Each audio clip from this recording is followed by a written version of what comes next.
काळं तिखट बनवताना सर्वप्रथम मिरच्या ह्या 2 ते 3 दिवस उन्हात वाळवल्या जातात आणि त्याच्यानंतर त्याची देठं काढली जातात. नुसतीच देठं नाहीत, पण मिरच्यांमध्ये काही वेळेस काड्या-कुड्या असतात किंवा झाडाचा तोडलेला पाला असतो, तर ते सगळी घाण ही नीट केली जाते आणि त्याच्यातून सॉर्टिंग करून हे प्रत्येक मिरची हाताने चेक केली जाते. त्याच्यातली जी काही पांढरी पडलेली मिरची आहे किंवा खराब झालेली मिरची आहे, तीसुद्धा वेगळी केली जाते.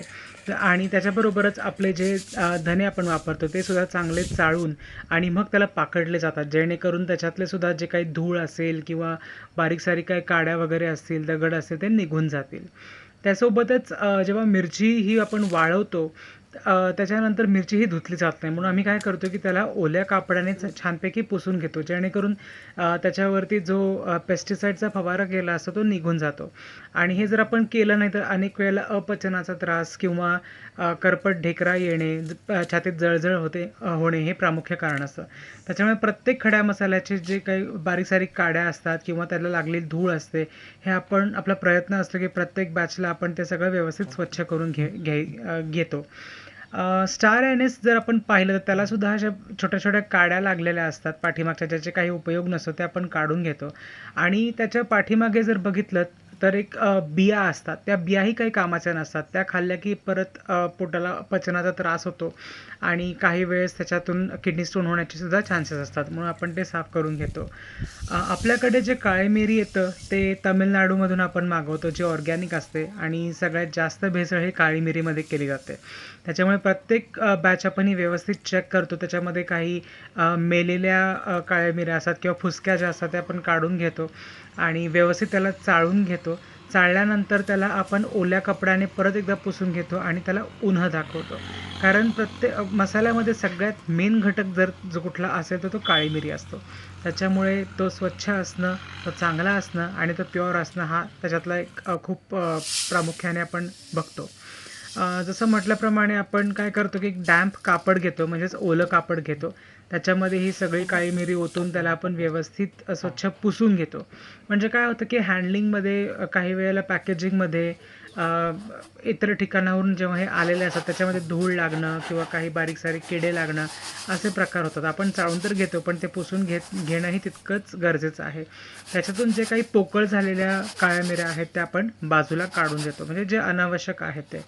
अशा प्रकारे प्रत्येक बॅच आपण जेव्हा नवीन तयार करतो त्यावेळेस आपण अशी स्वच्छतेची खबरदारी घेतो. म्हणजे नुसतंच त्याला उन्हं देऊन उपयोग नाही, तर अशा प्रकारे त्याची स्वच्छता देखील झाली पाहिजे, जेणेकरून आपण जे अन्न खातो ते व्यवस्थित आपल्या अंगी लागलं पाहिजे. तर अशा प्रकारे ही काळी मिरी जी आहे ती आपण व्यवस्थित स्वच्छ करून घेतलेली आहे, निवडून घेतलेली आहे.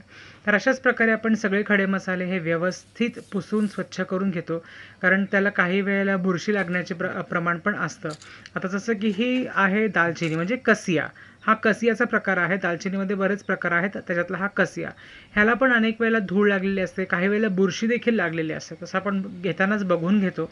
पण आपल्याकडे जेव्हा ते बल्कमध्ये येतं तर त्याच्यामुळे प्रत्येक बॅचला आपण जेवढी लागते वजन करून तसं ते आपण स्वच्छ कपड्याने किंवा ओल्या कपड्याने ती पुसून घेतो आधी आणि त्याच्यानंतर त्याला उन्हं दाखवली जातात आणि नंतर तर आपण त्याला फ्राय करूनच वापरतो, तळून वापरतो. त्याच्यामुळे त्याची चवही चांगली राहते आणि ही स्वच्छ केलेली असते.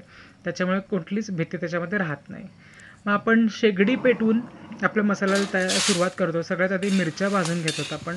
प्रत्येक बॅचला ह्या मिरच्या ह्या भाजलेल्याच असतात काळ्या मसाल्यासाठी, जेणेकरून जो काळा मसाला आपला आहे तो खमंग लागेल आणि त्याची जी चव जी असते ती रस्टिक चव वेगळी असते. आणि नंतर थोडे-थोडे मसाले आपण तेलात तळून घेतो. खोबरं आम्ही कधीच खीस त्याचं वापरत नाही. नेहमी हे तुकडे करून वापरतो. कारण तुकडे जेव्हा डंकात ठेचले जातात तेव्हा त्याचं तेल जे निघतं ना त्याची चव खूप छान असते. हळद पण जोपर्यंत त्याची फुलं सुटत नाहीत, म्हणजे हळद जेव्हा आपण तेलात तळतो तेव्हा फुटते, त्याला फुलं म्हणतात. तशी फुलली म्हणजे ते चांगलं लागतं. नंतर आपण प्रत्येक मसाले हे जे भाजून घेतो, सगळ्यात आधी धने. तर धन्यातच आपण शाही जिरं आणि आपलं साधं जिरं भाजून घेतो. प्रत्येक मसाल्याला लागणारं जे टेम्परेचर आहे ते वेगळं आहे आणि 2 बॅचमध्ये आपण मसाले भाजतो. म्हणजे गोडा मसाला एका बॅचमध्ये आणि नंतर गरम मसाला एका बॅचमध्ये. तर ह्या बॅचमध्ये आपण जसं बघितलं की जिरे घातलेले आहेत, दोन्ही प्रकारचे धने घातले आहेत, आता दगडफूल याच्यामध्ये घातलं आहे. त्याच्यानंतर रामपत्री आणि जावित्री घालून जेवढे गोड स्वरूपाचे मसाले आहेत ते एकत्र भाजले जातात, कारण त्यांना टेम्परेचर हे कमी लागतं. त्याच्यामुळे ह्याच्यात आपण ते मिक्स करून व्यवस्थित भाजतो थोडं तेल टाकून. त्याने चव छान येते. आणि त्याच्यानंतर जे गरम मसाले आहेत ते अशा प्रकारे भाजले जातात. सगळ्यात आधी मोहरी त्याला फोडणी दिली जाते. बरेच लोकं हे कच्ची मोहरी वापरतात, पण त्यांनी कडवटपणा येतो.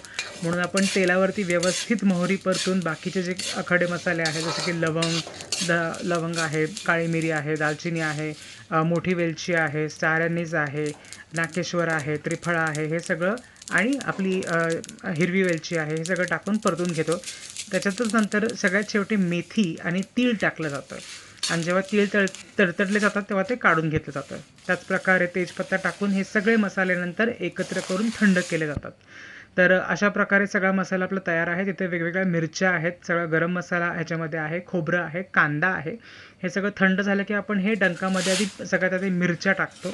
मिरच्या थोड्याशा बारीक झाल्या व्यवस्थित की त्याच्यानंतर आपण ह्याच्यामध्ये गरम मसाला टाकायला सुरुवात करतो आणि नंतर छानपैकी ते कुटून घेतो आपण सगळं एकत्र, जेणेकरून सगळ्यांचे फ्लेवर्स एकत्र येतात आणि छान सुगंध येतो. नंतर मग आपण ह्याला चाळून घेतो. किमान 2 ते 3 वेळा चाळायची प्रोसेस होते. जेव्हा ह्या बिया निघल्या जातात, ह्या बियांमध्ये परत आपण मीठ टाकून बारीक करतो. नंतर कांदा आणि खोबरं टाकून बघा असं आपलं काळं तिखट तयार होतं. ह्याच्यामध्ये कुठलंही अतिरिक्त तेल नाही. हा जो काही रंग आहे तो फक्त खोबरं आणि कांद्यामुळे येतो. आणि हे सगळं झाल्यानंतर आपलं तिखट असं पॅकिंग करून मार्केटमध्ये खायला रेडी होतं.